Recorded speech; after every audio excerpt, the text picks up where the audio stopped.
Welcome to CAN, Caribbean Affiliate News. My name is Siobhan Gubin. Here are the stories that we're following today, September 3rd, 2013.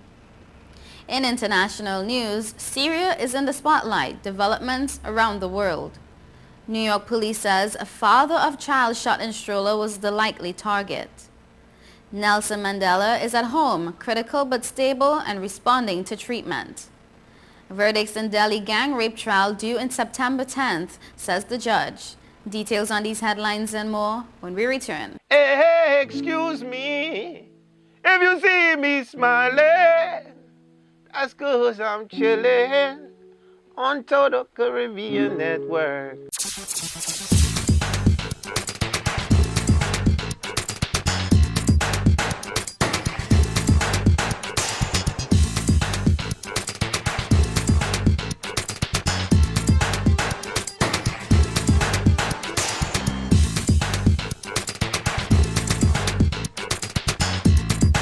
It's your boy Wyclef Jean, man, and I'm chillin', man. Total Caribbean Network. Man, I love their style. Whoa, whoa, whoa, whoa, whoa, whoa.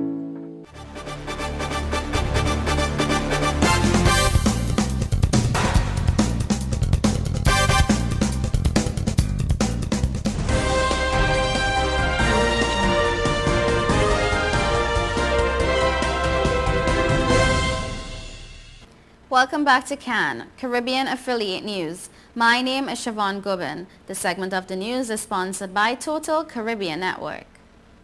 In international news, the United States is considering launching a punitive strike against the regime of Syrian President Bashar Assad, blamed by the U.S. and the Syrian opposition for an August 21st alleged chemical weapons attack in a rebel-held suburb of the Syrian capital of Damascus.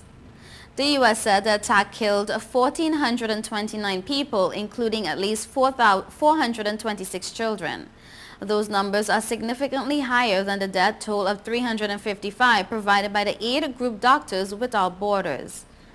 President Barack Obama said he has decided that the United States should take military action against Syria, but is seeking congressional authorization for the use of force in a vote expected after Congress returns to work today.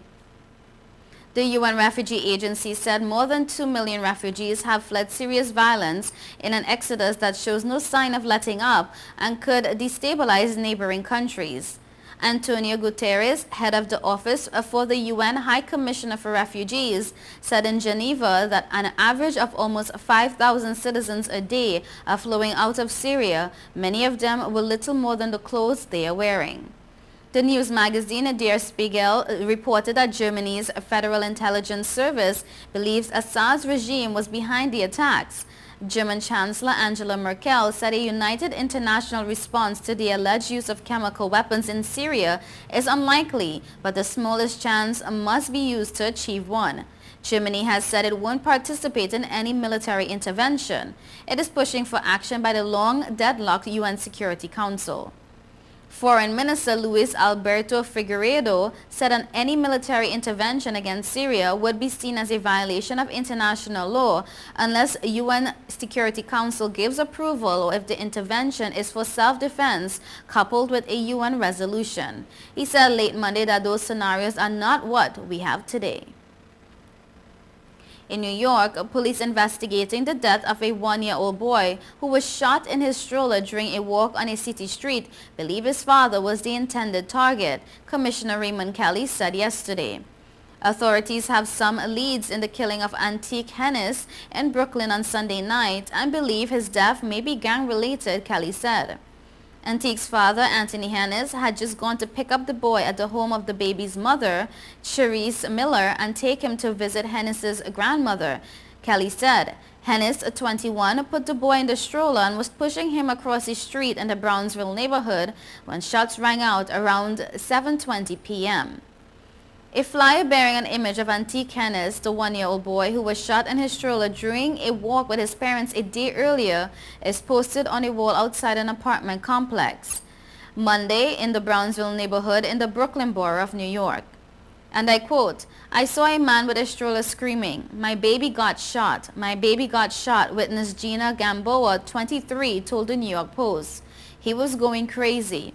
Grief and outrage over the toddler's shooting loomed over the annual West Indian Day Parade about a mile and a half away, where Mayor Michael Bloomberg called the killing a tragedy for his family, for this community, for the entire city, and the political candidates talked about gun violence.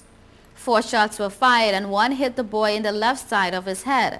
He was declared dead on arrival at the hospital. The gunfire left 4.45 caliber shell casings on the corner and bullet holes in the stroller, Kelly told reporters before the parade. And I quote, "We have some leads and those leads are being aggressively followed," the commissioner said.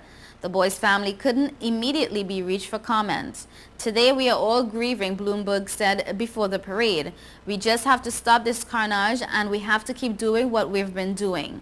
The mayor renewed both his call for Congress to pass stricter gun laws and his condemnation of recent moves by the city council and a federal judge to rein in the police department's use of the stop and frisk tactic, which critics call heavy-handed and racially biased by the mayor says is key to successful policing. South Africa's president said Tuesday that he's pleased Nelson Mandela has gone home from a hospital, saying it indicates the anti-apartheid leader's health has progressed even though he remains in critical condition. An ambulance returned 95-year-old Mandela to his Johannesburg house on Sunday, and the office of President Jacob Zuma said he will receive the same level of care there that he did in the hospital, administered by the same doctors. On Tuesday, the former Surgeon General of South Africa's military, Vijay Ramlakhan, visited Mandela's home, the South African Press Association reported. Ramlakhan was often seen arriving at the hospital in Pretoria during Mandela's stay there. Mandela has been treated by a large medical team from the military, academia, the private sector, and other public health sectors, according to Zuma's office. Mandela, a Nobel Peace Prize laureate, is viewed around the world as a powerful figure of reconciliation. Despite being jailed for his prominent role in opposing white racist rule, Mandela was seemingly free of rancor on his release in 1990 after 27 years in prison. He became a unifying leader who led South Africa through a delicate transition to all-race elections that propelled him to the presidency in 1994. In the news from India, the trial of 4 adult suspects accused of the fatal gang rape of a student on a New Delhi bus in December will conclude on September 10th, the presiding judge Yogesh Khanna said today. Dismissing pleas for more time by defense lawyers, the judge told the court, "You have delayed this trial far enough. My judgment will come on the 10th. The first verdict in the case was delivered on Saturday in a juvenile court, where a teenager aged 17 at the time of the assault was found guilty and sentenced to 3 years in the detention center. The 4 adult suspects face the death penalty if convicted of the most serious charges against them, which include murder, gang rape, and theft. The fast-track court in the capital began hearings in February, with the prosecution laying out evidence against the suspects, including DNA, witness statements, and dying testimony from the victim. The 23-year-old student was repeatedly raped and violated with an iron bar in a horrifying crime that brought anger about endemic sex crimes in India to the boil, sparking street protests and a toughening of sentences for rapists.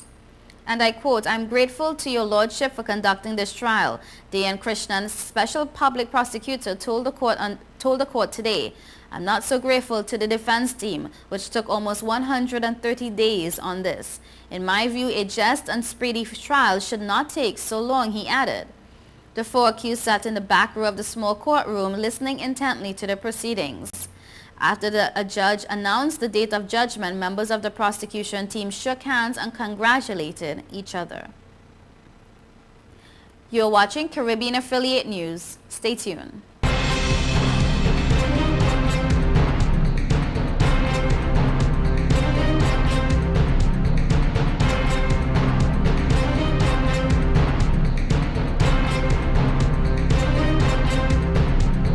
Since we announced Sign and Drive with 0 out of pocket and low monthly payments, cars been flying out of Bronx Honda at a record pace. Whoa! New Accord with 0 out of pocket for $249 a month, or new Civics just $199 per month, or save thousands with 0% financing. You never had to leave the Bronx to get the best price on the Honda. Bronx Honda guarantees the lowest price in the Bronx. Bronx Honda, East Tremont Avenue. Visit BronxHonda.com.